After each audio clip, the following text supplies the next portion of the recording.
How's everybody? How's everybody doing today? So this is gonna be the best class setup you can really. Personally, I got two to share. Well, three, I guess, three to share. So starting out, this is if you want to run two weapons. I like running the wonderful Kastov 762. Great TGK. It got the kill. You can easily get wipe the floor with people using this model. Now, here's the big controversial piece that I've had a lot of people comment on. The barrel. Why do I use this shorter barrel and not this longer barrel? The reason is this barrel is for recoil control, it helps with recoil control and bullet velocity, which increases your range slightly. This barrel here, recoil control is a little lower there, and its damage range, bullet velocity, all that.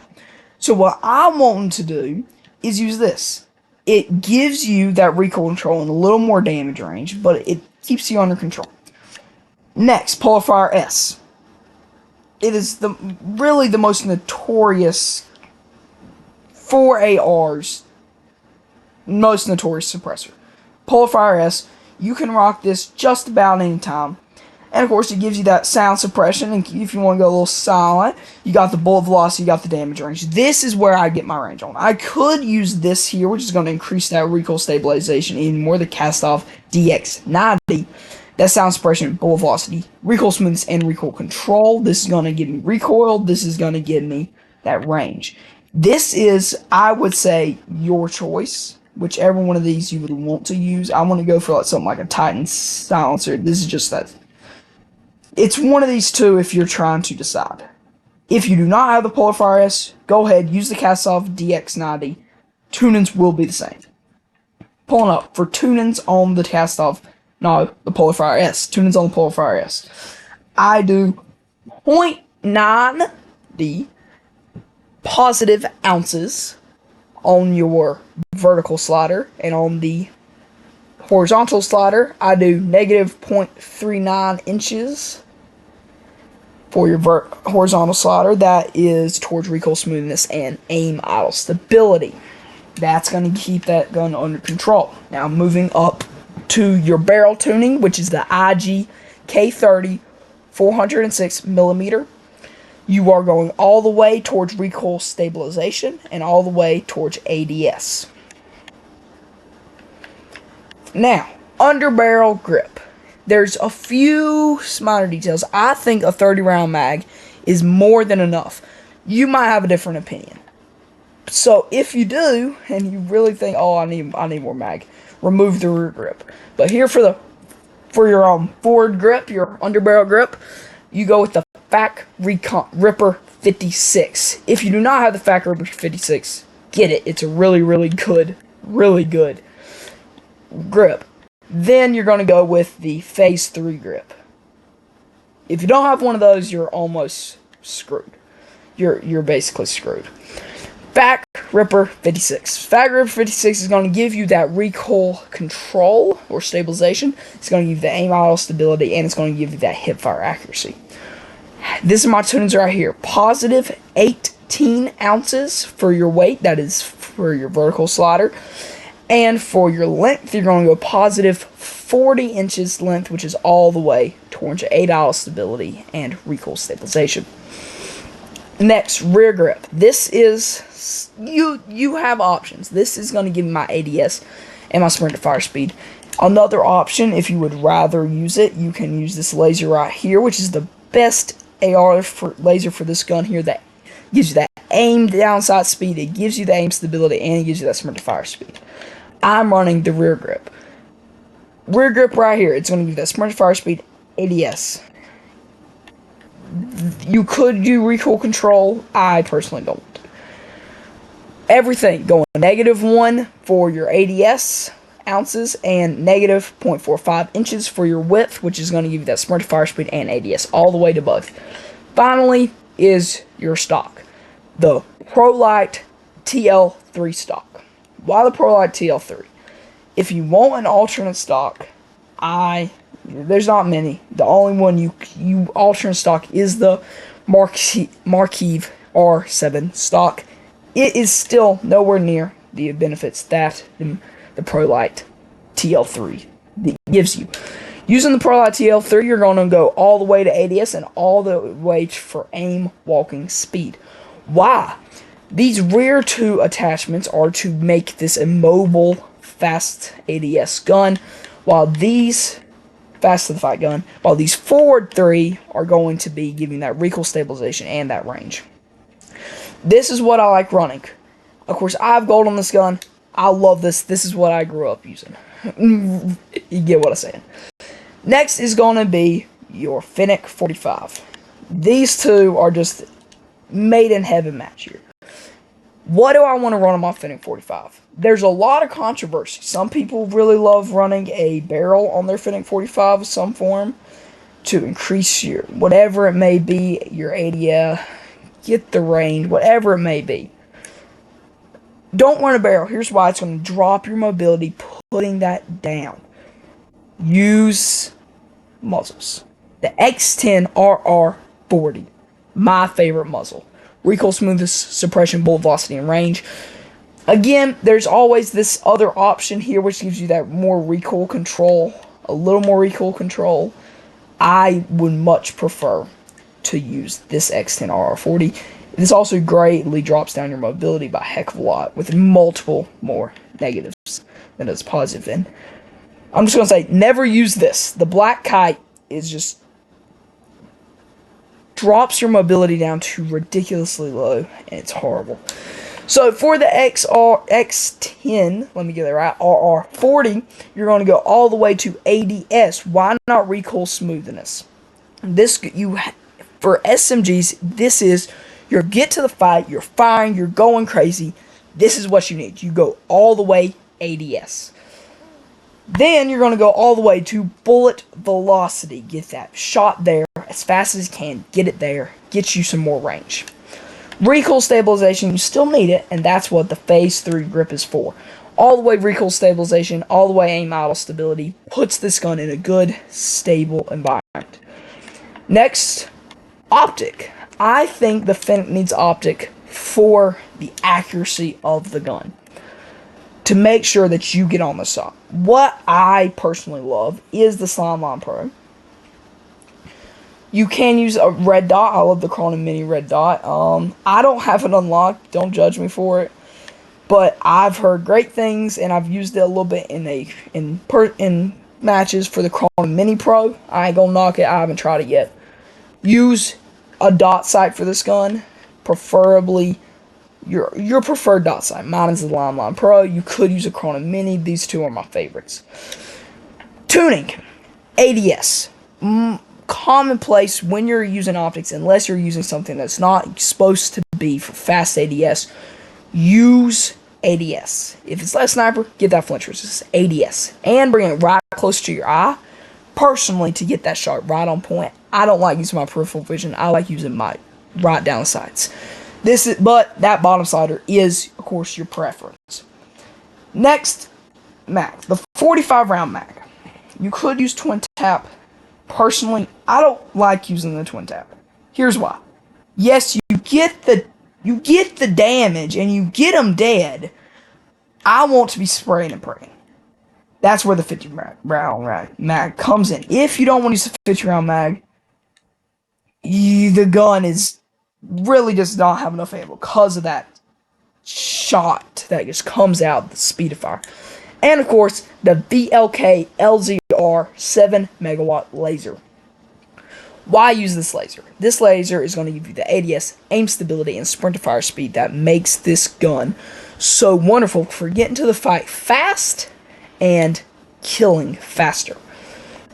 That is going to be your Fennec and your AR. Now, what else are we going to use?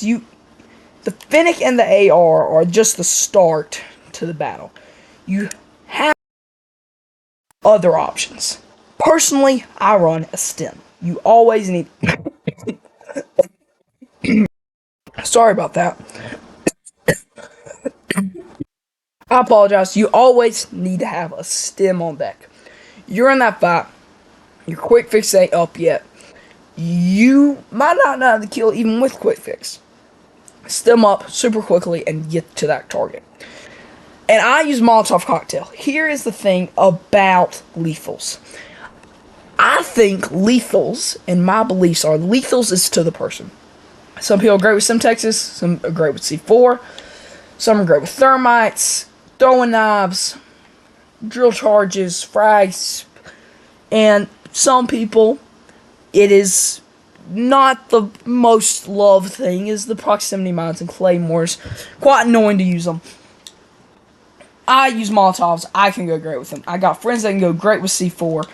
That is your preference. What do you like using? Experiment. Now, what do I use for my packages? Overkill, which allows you to have those 2 guns that you always need. Scavenger. Why use Scavenger? If you're getting on those high kill streaks, you have to be able to pick up ammo, especially with the Fennec. You can't increase its ammo capacity. You only have 2 magazines. It's enough to get you easily to 5 kills, but you're going to need more ammo. And in heat of the battle, especially on smaller maps, the cast-off is not going to be. You rather use your Fennec than the cast-off because of its to that fire speed. I use resupply.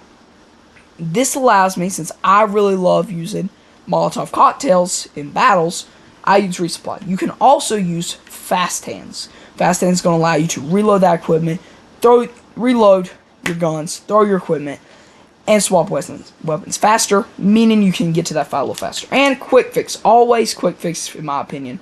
The only thing that compares is high alert. And if you want, moving on to my secondary loadout. This is just showing off secondary. It's the exact same Fennec, exact same lethal and tactical and field upgrades, which I use. I use for deployable cover and suppression mines. Pistols. If you want to run a secondary, here's what I suggest running.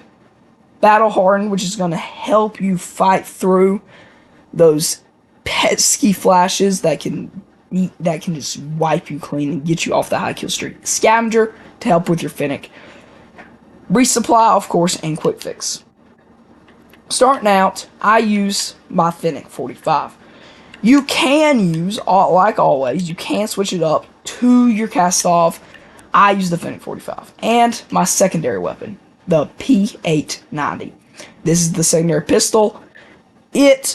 Of course, dual wield it always. You're going to want the Bruin Express give you that quick firing speed. If you are dual wielding pistols, ADS does not matter, so do not tune it to high ADS. Never tune it all the way to recoil smoothness. Keep that pistol under control and sprint to fire speed to get you to that battle quickly. Suppressor. This is something that gets a little bit controversial. Some people love the FT Stillfire suppressor. I'm personally not a fan of it. I personally love using the CN30 suppressor. Stillfire is a good contender. I like this suppressor here because it gives you that mobility and that quick to fire options. Yes, I know that's going to be controversial. Tunings for the beautiful all the way to recoil smoothness and all the way to bullet velocity. Remember, you do not need aim downside stability. ADS, sorry, my mistake. 1 megawatt pistol laser. I feel like this is going to be uncontroversial. It is obvious a wonderful choice. There are lasers that can do similar things. However, this is just God mode. It gives you that recoil stabilization when you have these pistols hip firing. That hip recoil control allows you to break away and kill them really quickly. And sprint to fire speed allows you to get into that battle faster. And finally, I might have already said this, the Akabo P890. This dual wield here, this is dual wielding. If you're wondering what this is, this allows you to dual wield. It's not a special type of stock. It allows you to dual wield the weapon, meaning that these attachments are effective on the gun. Finally, my other secondary that I love rocking, the X13 Auto. X13 Auto, it's a crazy gun. It really is. What do I use? Akaboy X13. This gives you that dual wield, which means it's more effective. And here's the controversial part of my loadout. I use 33 round mags instead of the 50 round drum mags. Why? is because this is going to give me continue high mobility instead of 66 round in reserve. Having 232 rounds is enough for me for my resupply to pick up my scavenger to get me more ammo. I think this is a very effective way to do it. And it doesn't kill your mobility and your handling of the gun. 1 megawatt pistol laser, exact same reason as last. Now, here are your two tuning components. Your XRK Sidewinder 6 slide. How to get it right. All the way recoil stabilization. And now here's something you can decide. You can either push ADS or you can push damage range. This is your decision. I left this blank so I could show you on the video. It's barely, this is not the biggest affecting. This slider does not affect you much. If you really want to push all the way there, you can. I like it just about here. This is where I like it. Now for the suppressor, this is obvious. All the way recoil smoothness. Remember, you can disregard ADS because you're dual wielding.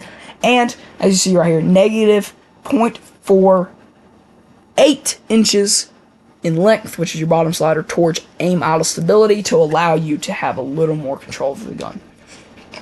And that should be it. Again, I'm running the STEM Molotov cocktail. My loadout here, my perk package here, which you can see on the screen. And in all my loadouts, I run a deployable cover and a suppressive mine. That should be just about it. Thank y'all for watching. If you want more loadouts, more great guns, and more gameplay, like and subscribe. And tell your friends. Thank y'all. Sorry, I do apologize. This is my video. Again, I am having to record this from another device, so I'm having to over-record the pre-recording. I'm sorry for if it looks like I'm recording somebody else's video. These are my videos, I assure you. Thank y'all.